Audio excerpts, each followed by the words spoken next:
साथियों,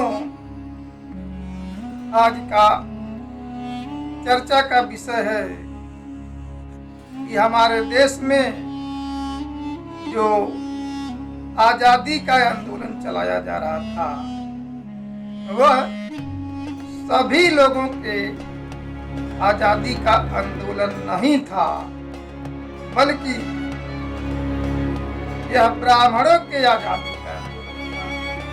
लेकिन पूरे देश की जनता को इन लोगों ने गुमराह किया कि सभी लोगों को आजादी का आंदोलन हमारे देश में चलाया जा रहा है और सभी लोगों का साथ भी लिया, लेकिन आजाद भारत में आज भी लोग गुलाम हैं। इनकी दीनहीन हालत देख करके ये कहा जा सकता है कि जो हमारे देश में आजादी का आंदोलन चलाया गया था वह झूठी आजादी है।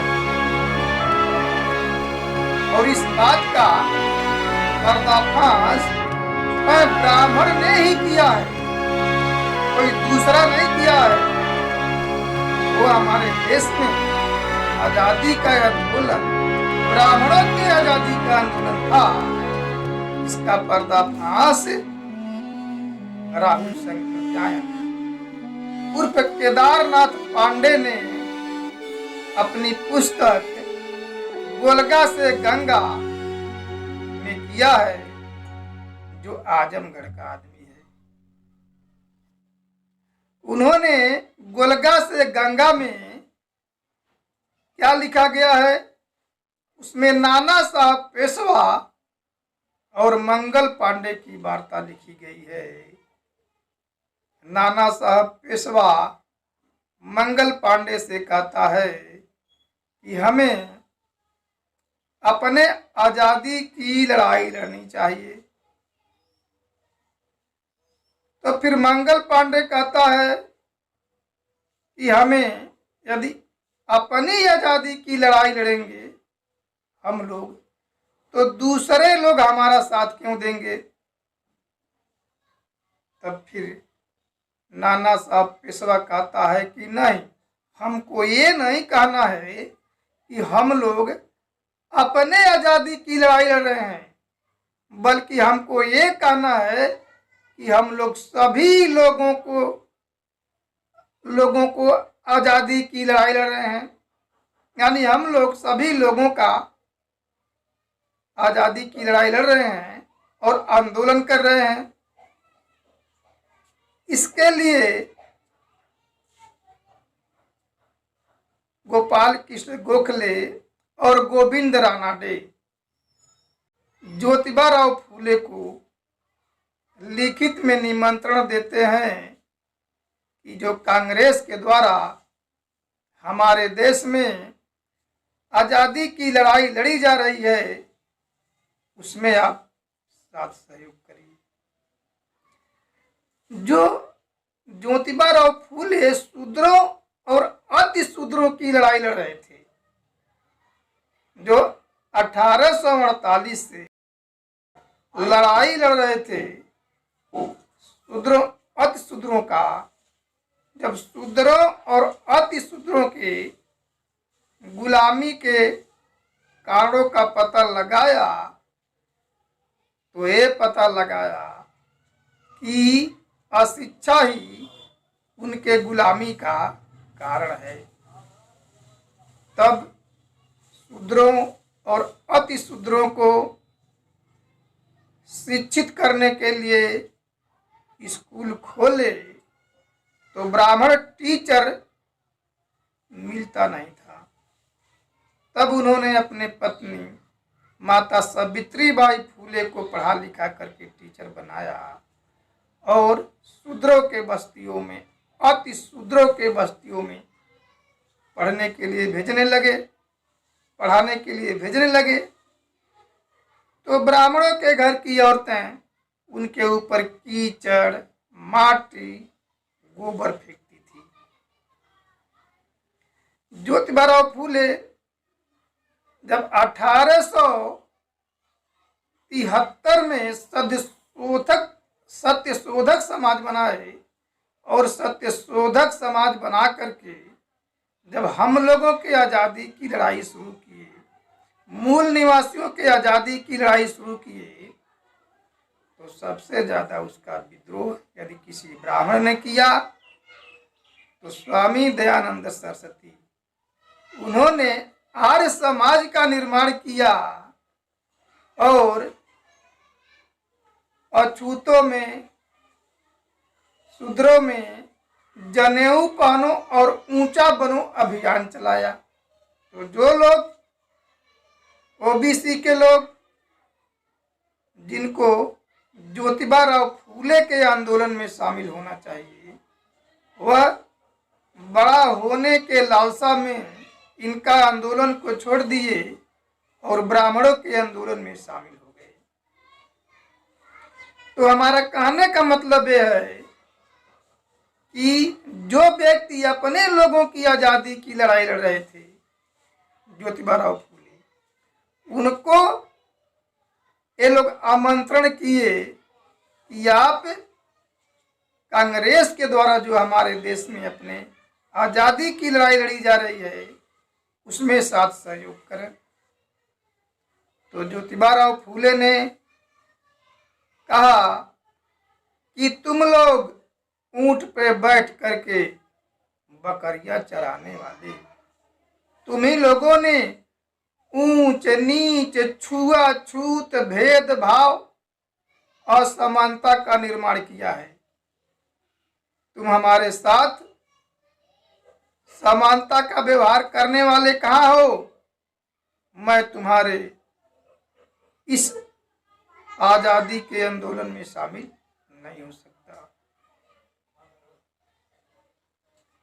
पुनः गोपाल कृष्ण गोखले और गोविंद नराडे छत्रपति साहू जी महाराज को भी लिखित में न्योता भेजते हैं कि कांग्रेस के द्वारा जो हमारे देश में आजादी का आंदोलन चलाया जा रहा है उसमें आप साथ सहयोग करें।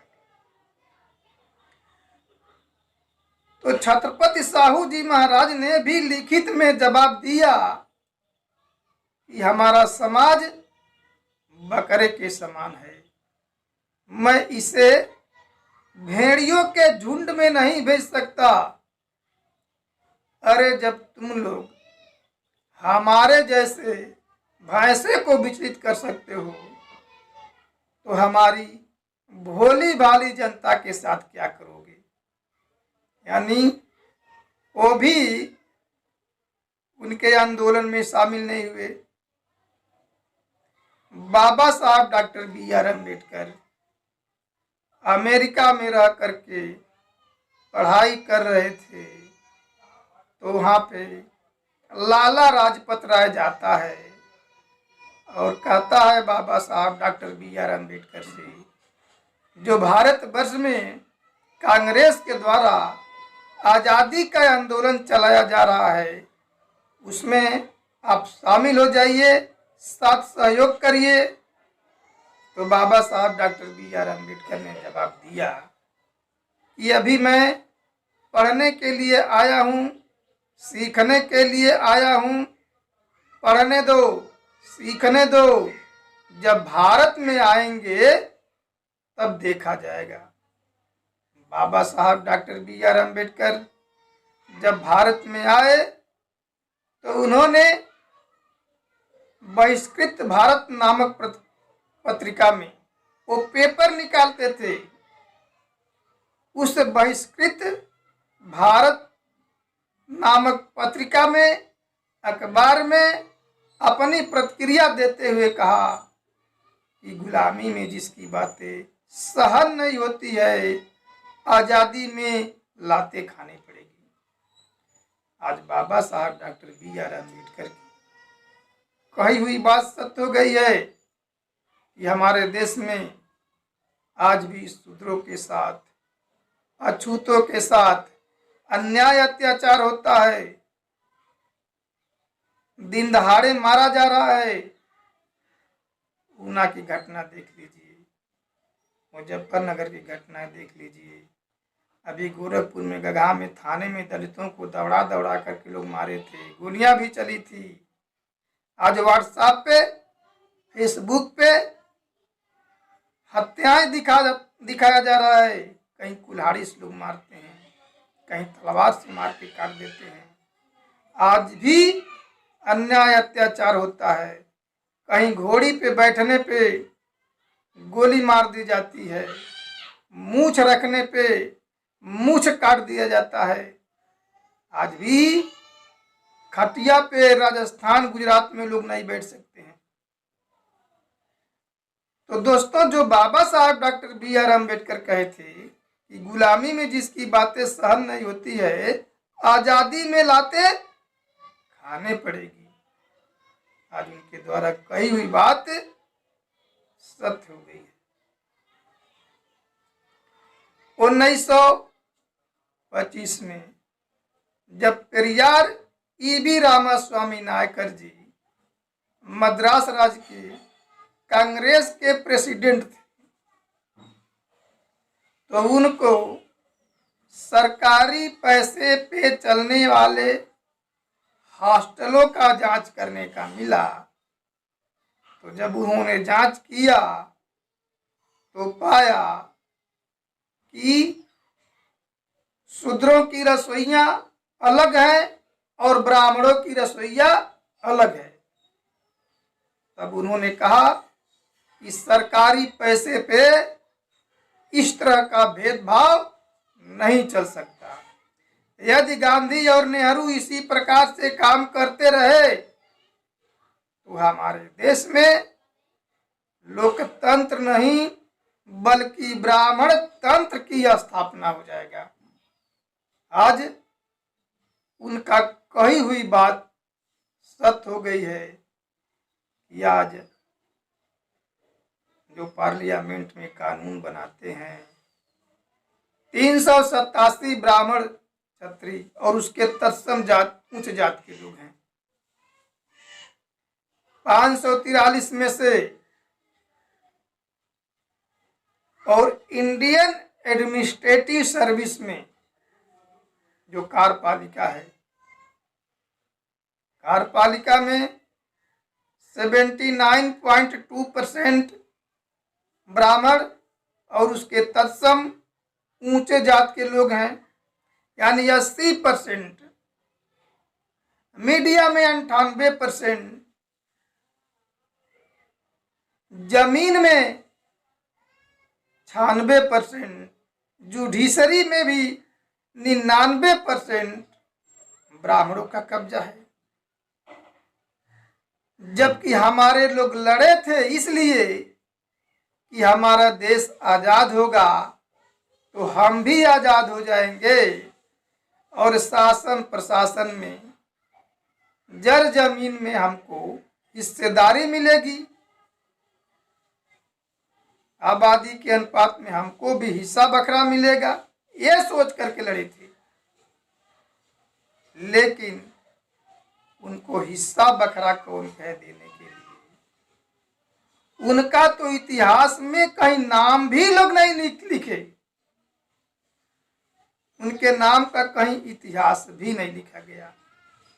यानी इतिहास लिखते समय इन ब्राह्मण कलम कसाईयों के कलम की स्याही समाप्त हो गई, उनके हाथ को लकवा मार गया और इतिहास हमारा नहीं लिखा। यानी जो पेरियार E.V. रामास्वामी नायकर कहे थे कि यदि गांधी और नेहरू ऐसे ही काम करते रहे तो हमारे देश में लोकतंत्र नहीं बल्कि ब्राह्मण तंत्र की स्थापना हो जाएगा। ये बात आज सच साबित हो गई है। 15 अगस्त 1947 को तथाकथित हमारा देश आजाद हुआ और आजादी के दूसरे दिन किसान कामगार नेता साहित्य सम्राट अन्ना भाऊ साठे ने 20,000 लोगों का मुंबई के आजाद चौक पे मोर्चा निकाला और उन्होंने नारा दिया कि ये आजादी झूठी है, देश की जनता भूखी है। आज भी उनकी बात सत्य हो रही है कि अर्जुन सेन गुप्ता का रिपोर्ट आया कि हमारे देश में 83 करोड़ लोग गरीबी रेखा के नीचे जीवन यापन कर रहे हैं। गरीबी रेखा के नहीं बल्कि भूखमरी रेखा के नीचे जीवन यापन कर रहे हैं। गुलाम भारत में गरीबी थी लेकिन गरीबी का रेखा नहीं था, ये लोग गरीबी का रेखा भी खींच दिए हैं। गुलाम भारत में 17 करोड़ लोग गरीब थे लेकिन तथाकथित आजाद भारत में उसके 5 गुना यानी 83 करोड़ लोग गरीबी के नहीं भूखमरी रेखा के नीचे जीवन यापन कर रहे हैं। यानी जो बात अन्ना भाऊ साठे कहे थे कि ये आजादी झूठी है, देश की जनता भूखी है। तो दोस्तों, इन ब्राह्मणों के आजादी के लड़ाई में हमारे महापुरुष ज्योतिबा फूले भी शामिल नहीं हुए, छत्रपति साहू जी महाराज भी शामिल नहीं हुए, बाबा साहब डॉक्टर बी.आर. अम्बेडकर भी शामिल नहीं हुए, पेरियार ई.बी. रामास्वामी नायकर भी शामिल नहीं हुए, अन्ना भाऊ साठे भी शामिल नहीं हुए। जब ये लोग शामिल नहीं हुए, जब उनके आजादी के आंदोलन में गए नहीं, वो अपने जमाने के विद्वान थे, आज महापुरुष बोले जाते हैं, जो अन्य लोगों से जिनके पास बहुत ज्यादा समझ थी, जब वो लोग उनके आजादी के आंदोलन में नहीं गए बल्कि वे लोग हमारे आजादी की लड़ाई लड़ रहे थे, अपने लोगों की लड़ाई लड़ रहे थे, ब्राह्मणों के आजादी में नहीं गए और 15 अगस्त 1947 को तथाकथित आजादी मिली, तो ये तो ब्राह्मणों की आजादी मिली। अभी तो हमारा आजादी का आंदोलन चलाया जा रहा है, अब इसको जीवित भी किया जा रहा है, क्योंकि गुलाम भारत में तो आजादी का आंदोलन था, राष्ट्रव्यापी स्वाभिमानी स्वावलंबी आंदोलन था, लेकिन आजाद भारत में यह तबाह होकर के बर्बाद हो गया। तो इसी आंदोलन को अब पुनः जीवित करने के लिए वामसेप, भारत मुक्ति मोर्चा और अपशूट संगठन आंदोलन कर रहे हैं और देश के सभी राज्यों में इसको 600 गांव में इस आंदोलन को चलाया जा रहा है और इस आंदोलन को जन आंदोलन के रूप में परिवर्तित किया जा रहा है, तभी हमको आजादी मिल सकती है। यानी ये तीसरी आजादी की लड़ाई आज लड़ी जा रही है और जब तक इस आजादी के आंदोलन में, तीसरी आजादी के आंदोलन में हमारे लोग निकल करके सड़कों पे नहीं आएंगे, तब तक हमको आजादी मिलने वाला नहीं है।